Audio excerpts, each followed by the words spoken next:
A lot of people spoke about Obama. Did you feel like he did anything during his election, what were your thoughts on him? When you say did something during this election, what do you mean? Just like because a lot of people will say like he didn't like provide much as a president for black people. I'm guessing in general. Yeah. Well, for me, you can't say anything bad about my president. I refer to him as my president. Everybody else is your president. Yeah. Yeah. But President Obama was my president. And so no, I don't agree with that. I will say this though. Mhm. I don't agree with necessarily everything that any politician or president does. Yeah. I look at overall. Mm-hmm. Overall, I feel like he was fair. Okay. And I think maybe when people, and I don't know if this is the case, but I'm thinking that maybe when people say that, they're looking at he didn't specifically do things just for black people. Yeah. That very well may be the case. Mm-hmm. I haven't really looked at it that way. Right. What I'm looking at is in America where we have a democracy, and I'm the type of person where, I mean, I just love people. Mm-hmm. I love all people because that's what, I'm a Christian, so that's what God, called us to do, is to love everyone. And so that's really how I operate. Mm-hmm. Special love for black people, but I just love all people. And I feel like he was a president for all people. Everybody. Okay. And tried to be fair and do the right thing. And when you're a leader in any field, it's always hard because you can't please everyone. Right. Yeah. But did you try to do what you felt was in the best interest of all people? Everybody. Yeah. I can respect that. I might not agree with the decision you made. Right. But I can respect that. I mean, yeah, that's in the Bible. With the leaders in the Bible, Absolutely. It's the same way. They lead, and certain people might not agree with what's happening or what the decision that God is telling them to do. So it's it's hard to be a leader, but we still have to take on that task. Absolutely. For sure. Absolutely. What figures of Black history inspired you back in the day? So I don't know that I've actually really sat and thought about this question. Mm-hmm. So I'll respond this way. Mm-hmm. There are certain people most recently that have really resonated with me as a Black woman. Mm-hmm. And there are two that come to mind. And I would say, since we were talking about President Obama, I would be remiss if I did not mention, former First Lady Michelle Obama. Okay. And what I really loved about, I mean, she was an attorney also, of course. Right. Her and, former President Obama were attorneys by trade. So, of course, that's near and dear to my heart. Yeah.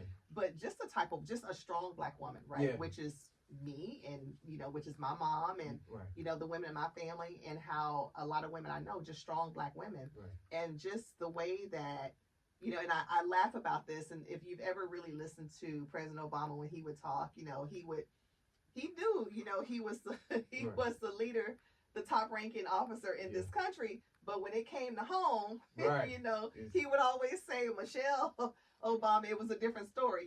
He was still a husband, right? Right? And so the fact that she was able to support this man and hold this man down and still not lose herself in all of that, right? Because she still had, her own things that she stood for and that she represented. So, I mean, was just a woman's woman, the first lady of this country, the things that she did, with her own platform aside from him, and just being a mom.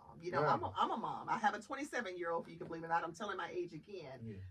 But, there's a lot that goes behind that. And I have so much respect for Black women. Yeah. Because, we are just traditionally known for just being able to hold it down. Yeah. You hold it down, you hold your man down, you're raising the kids. A lot of us also are working outside of the home.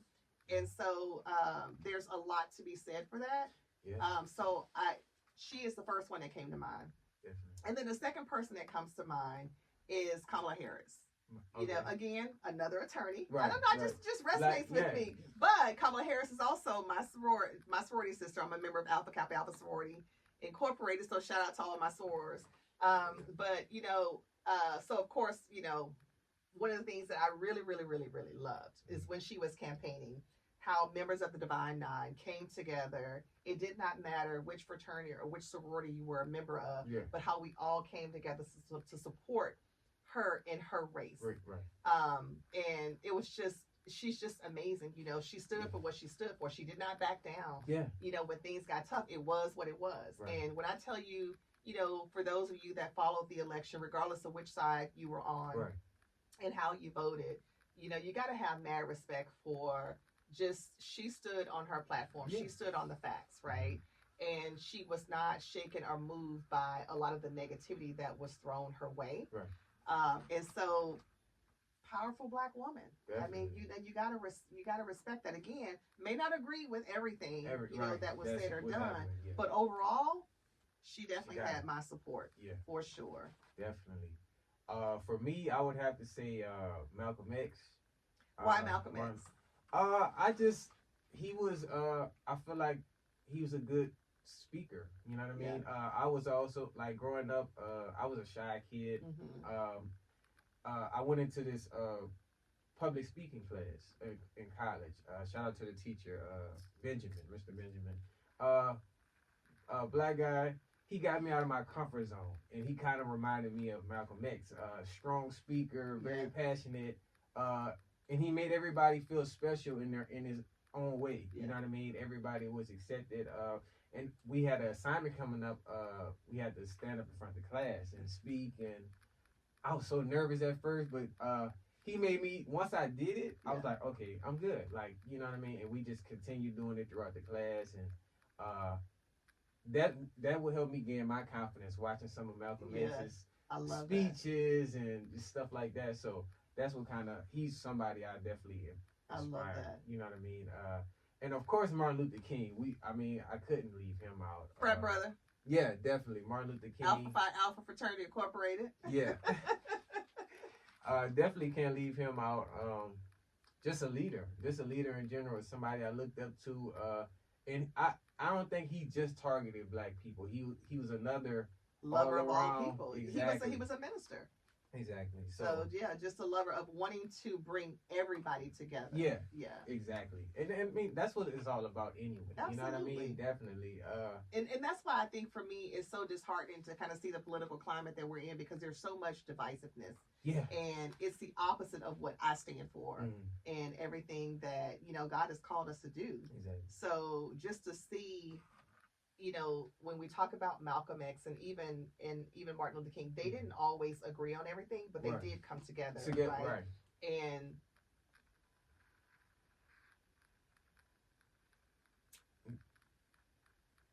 it's just, I don't even know how to describe it, but I think about, everything that they fought for, right?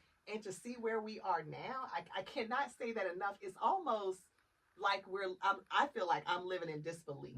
Just to see all of those things that were once stories to us. But I'm like, and I would say, Martin Luther King is turning over in his grave to see what's happening right now. Yeah, absolutely. The things that we are allowing to happen. I don't know what the solution could be, which was going to get into my last question on this topic. What are some ways we can come together as Black people? Because I feel like we could really set the tone for other races to where we can all just connect the dots. What do you think is some things we can do? That's the question that I think I just mentioned that I was asking myself, like, what can I do, right? Any way that we can kind of come together. We as Black people have so much power, and we don't even realize it. But again, we don't collectively do things together. What we're seeing a lot of is a lot of requests to boycott. Be careful about where you're spending your money. That's a challenge for me because I'm a shopper. But it's something that it has caused us to think about. We do have a lot of power. We do have the right to say where we're going to spend money and how we're going to spend money, what we're going to spend money on, and can send messages to these corporations that are making decisions that impact us, that don't seem to care about us. That, guess what, we can hurt you too. Exactly. Right. So I think coming together and then just being who God called us to be. And I was having a conversation with someone, and I was saying to them that, hey, I keep asking myself, what can I do? Yeah. And they said, well, you know what? Sometimes what you can do is just be who you are and what God called you to do. And it may not necessarily be doing something from a political perspective, but just doing something that makes life better for people, or just make life better in general. Exactly. And so I thought about that, and that really resonated with me. And I said, I'm just going to keep loving people. Even when people don't love you back, I am going to keep loving people because I know that's what God called me to do. Exactly. Yeah, definitely. I feel that, we do have a lot of power. When they were saying things about some of these designer brands, how they were coming at us, like H&M, for example, I used them, and they showed the picture with the little statement they made. It immediately like brought something in my mind, like, oh no, I can't support this. Like, exactly, you know what I mean? Like, this is offensive. And if we all come together and just stand on that, like, we're seeing it.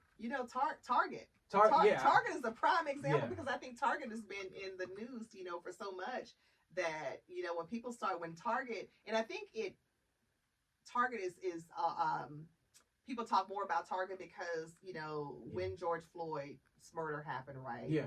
Target was one of the main companies that really stood strong and advocated for DE&I and making a change when it comes to things that impact Black people, right? Yeah. And so because they put themselves out there and were very well known for that, right. When they made a decision to say that, and what I've been told, I've not done the research on this, is that they haven't done away with DE&I. They've just kind of changed the structure of it. I don't know if I believe that, so I'm not going to even speak on that. Yeah. But I can tell you the perception is that they don't have a DE&I program. They did away with it. And so from what I have been reading is that, man, their stocks have been impacted. Their shareholders are not happy. Yeah. And I don't know if you saw, I've seen videos on social media where people were filming. People were going into Target, filling these baskets up and just leaving the baskets full. And so there were just lines of baskets where people were just abandoning them to send a message to Target that, hey, you know what, we're not gonna put up with this. Yeah, we do have power. Definitely. And so I think that's a great example of, if we're going to spend our money, support brands that support us. Us, exactly. I think it's the message, the takeaway for me. Yeah, I mean, another key thing, and I don't know if you watch Dr. Umar or not. I don't. You don't? Yeah. He's a Pan-Africanist, but he made a good statement about us like building our own, just having our own stores and things like that, to where we can shop, like, and supporting that. Because I think we support everybody else, but do. if we have the supplies to come together and build like supermarkets and stuff like that, to where it's like, okay, if Target or what, if these they on some other stuff, we could just support our people, right? That's already built. So exactly. I think that should be kind of the target to move in that direction. And I have seen on social media.